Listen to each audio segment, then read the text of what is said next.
दोस्तों, जैसा कि सीबीएसई के क्लास 10th वाले बच्चों का 10 मई को साइंस का टर्म 2 का पेपर है और प्यारे बच्चों हमारे पास बिल्कुल ना के बराबर टाइम बचा हुआ है, यानी टाइम काफ़ी ज़्यादा कम है। सो इसी चीज़ को ध्यान में रखते हुए कि आपकी एग्जाम में टोटल 3 मार्क्स वाले 6 क्वेश्चन आ रहे हैं एंड केस स्टडी 4 मार्क्स वाला टोटल 2 क्वेश्चन आ रहा है। तो इसी चीज़ को ध्यान में रखते हुए मैंने पार्ट 1 बनाया था जिसके अंदर how do organism reproduce, heredity and evolution, carbon and compound as well as periodic classification of element, ये 4 चैप्टर का जो most repeated most important question है जो लास्ट 10 साल में सीबीएसई ने 7 से 8 बार पूछ रखा है। वैसे सारे क्वेश्चन मैंने आपको प्रोवाइड किया था पार्ट 1 में। तो अगर आपने वो वीडियो नहीं देखा तो जाइए, लिंक डिस्क्रिप्शन बॉक्स में है।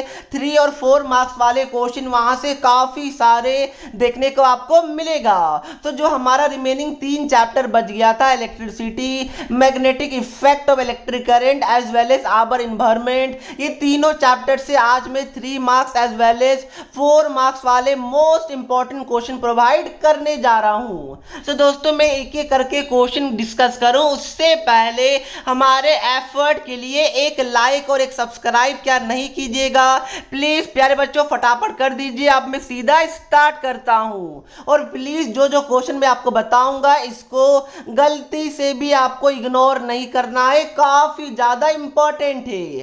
तो सबसे पहला क्वेश्चन 2014, 2018 एज वेल एज 2020 में पूछा गया है।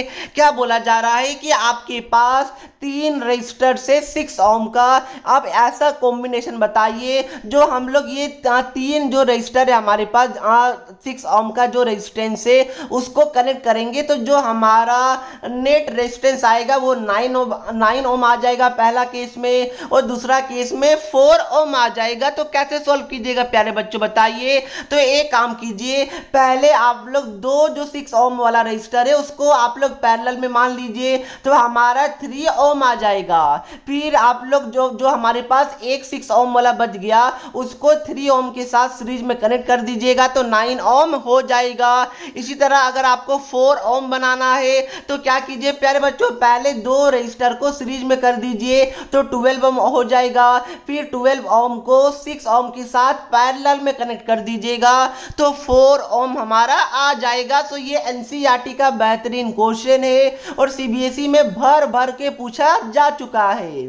तो प्यारे बच्चों next question, what are the disadvantage of resistance connected in series circuit. Yes, आपको पता होगा अगर हम लोग रेजिस्टेंस को सीरीज सर्किट में लगाते हैं तो उससे क्या होगा कि अगर एक बल्ब भी हमारा खराब होता है तो सारा बल्ब खराब हो जाएगा, नहीं जलेगा।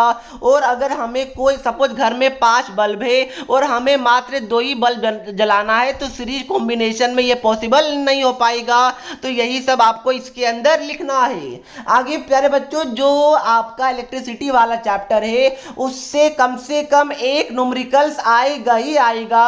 तो जाइए, लिंक मैंने डिस्क्रिप्शन बॉक्स में दे दिया है जहां पर मैंने इलेक्ट्रिसिटी का मोस्ट इंपॉर्टेंट न्यूमेरिकल्स करवाया है, वो वीडियो जाके जरूर देख लीजिएगा। फिलहाल इस वाले पीडीएफ में मैंने एक न्यूमेरिकल दे रखा है बट डिस्क्रिप्शन बॉक्स में जो लिंक दिया हुआ है वो वाला जरूर देखिएगा। उसके बाद आपका सारा न्यूमेरिकल्स वाला जो डर है इलेक्ट्रिसिटी से वो खत्म हो जाएगा। तो वो वीडियो जरूर देख लीजिएगा। अब देखिए प्यारे बच्चों ये हमारा सेकंड क्वेश्चन है इलेक्ट्रिसिटी वाले से और ये वाला क्वेश्चन भी काफी बार पूछा जा चुका है। तो क्वेश्चन क्या है कि list 3 factors on which resistance of a conductor depends. तो प्यारे बच्चों रेजिस्टेंस का फॉर्मूला होता है R = ρL/A।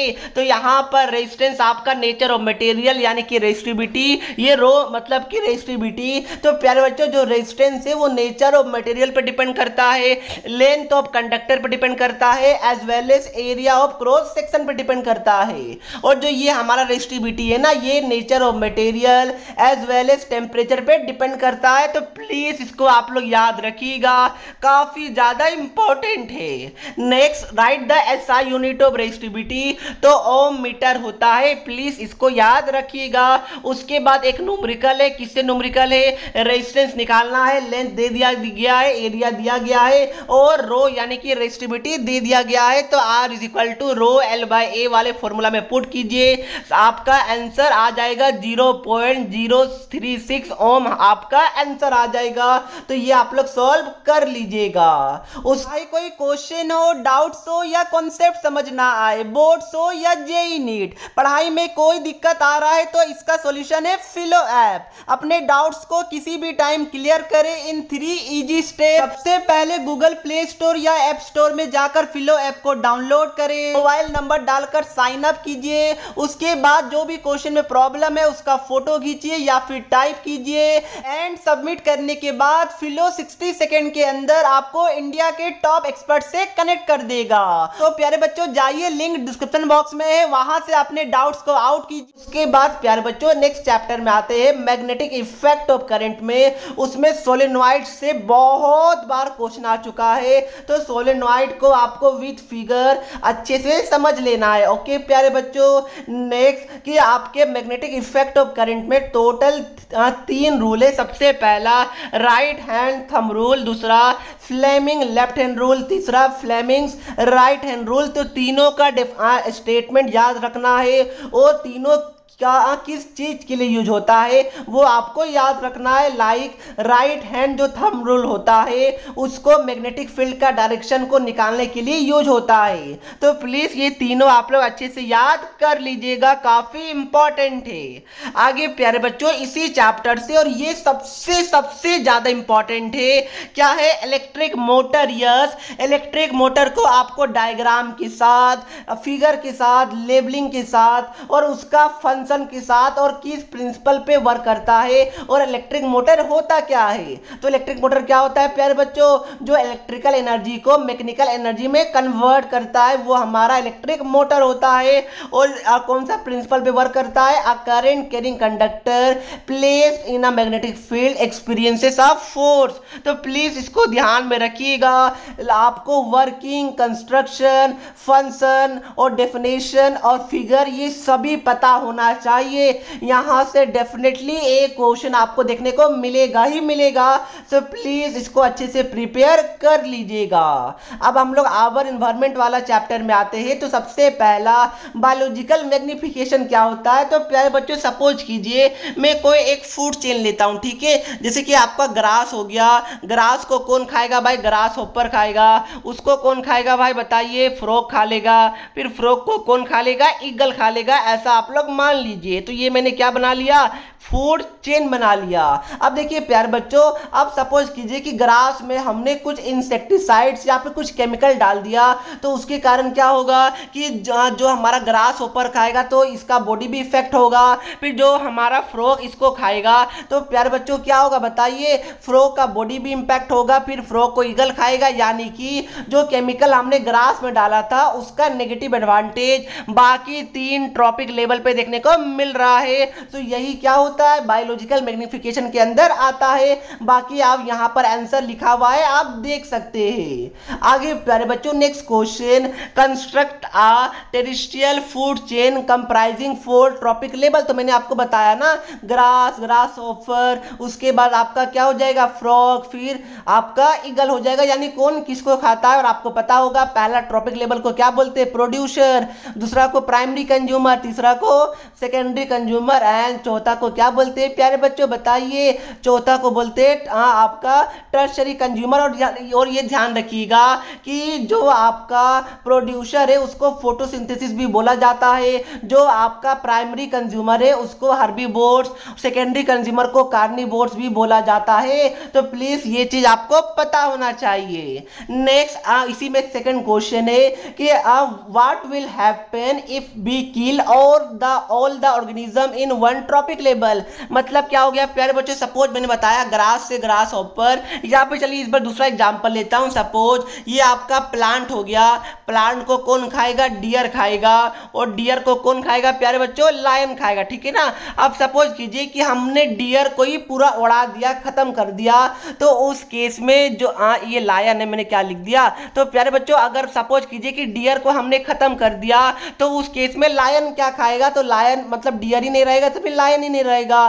तो अगर हम लोग एक भी ट्रॉपिक लेवल को डिस्टर्ब करेंगे तो उसकी आगे वाला ट्रॉपिक लेवल क्या हो जाएगा, मतलब कि वो खत्म होने लगेगा और उससे पहले वाला जो ट्रॉपिक लेवल है वो काफी ज्यादा बढ़ जाएगा। अगर डियर ही नहीं रहेगा तो प्लांट काफी ज्यादा ग्रो होने लगेगा, जो कि वापस से अच्छी बात नहीं है, इकोसिस्टम अनबैलेंस हो जाएगा। तो प्लीज इसको ध्यान में आप लोग रखिएगा। नेक्स्ट, और ये वाला न्यूमेरिकल्स ना काफी बार आया हुआ है प्यारे बच्चों, लगभग हर साल आता है। क्या बोला जा रहा है कि calculate the amount of energy available to the organism at 4 trophic level, ठीक है, if the energy available to the organism at the second trophic level is 200 joule. तो प्यारे बच्चों पहले फर्स्ट ट्रॉपिक लेवल होगा, देन सेकेंड हो जाएगा, then आपका थर्ड होगा, देन आपका क्या हो जाएगा, फोर्थ हो जाएगा। तो आपको पता होना चाहिए कि जो एनर्जी का ट्रांसफर होता है हर एक ट्रॉपिक लेवल में वो होता है 10% का, ये आपको पता होना चाहिए। सो प्यारे बच्चों सेकेंड ट्रॉपिक लेवल का हमारा 2000 जूल दिया हुआ है, तो थर्ड वाले में कितना आएगा ट्रॉपिक लेवल में एनर्जी, इसका 10%। तो 2000 का 10% यानी 1/10 से मल्टीप्लाई कीजिए या 10 से डिवाइड कीजिए तो 200 जूल हो जाएगा। फिर प्यारे बच्चों फोर्थ में कितना आ जाएगा, इसका 10% यानी कि 20 जूल आ जाएगा। तो हमारा आंसर क्या हो जाएगा, 20 जूल हो जाएगा। तो प्लीज याद रखिएगा। नेक्स्ट, ओजोन क्या होता है, ओजोन कैसे बनता है और वो कैसे इकोसिस्टम को इफेक्ट करता है, ये काफी बार पूछा जा चुका है। तो प्यारे बच्चों ओजोन एक ट्राई एटॉमिक मॉलिक्यूल है यानी O3, और ये काफी ज्यादा पॉइजनस गैस है जो अपर लेयर ऑफ एटमॉस्फेयर में प्रेजेंट रहता है और हार्मफुल होता है हमारे अर्थ के लिए। तो प्लीज ये सब आप लोग ध्यान में रखिएगा, काफी इंपॉर्टेंट है। और प्यारे बच्चों यहाँ पर और नेक्स्ट जो क्वेश्चन है वो आपके लिए होमवर्क क्वेश्चन है, बट जो अब तक मैंने आपको बताया और जो मैंने पार्ट 1 बनाया था, अगर दोनों पार्ट का सारा क्वेश्चन आप लोग कर लेते तो यकीन मानिए अच्छा खासा क्वेश्चन यहाँ से पूछा जाएगा। तो दोस्तों एक होमवर्क क्वेश्चन है ताकि मुझे भी तो पता चल सके कि आप लोग पढ़ रहे या बस मस्ती कर रहे, बट उससे पहले एक सब्सक्राइब और एक लाइक जरूर कर दीजिएगा हमारे एफर्ट के लिए।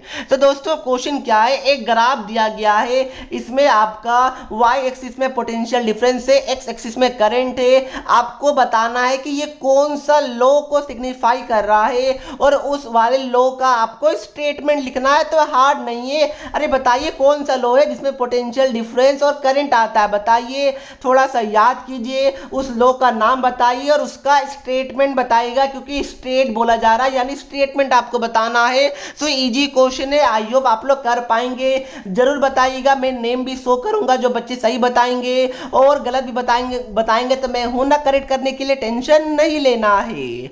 और प्यारे बच्चों सब्सक्राइब और लाइक जरूर कर दीजिएगा। इसका पीडीएफ मैंने डिस्क्रिप्शन बॉक्स में और एज वेल एज टेलीग्राम दोनों जगह दे दिया है, तो वहां से जाकर एक्सेस कर सकते हैं। तो मिलते हैं नेक्स्ट वीडियो में, तब तक के लिए पढ़ते रहिए। जय हिंद, जय भारत।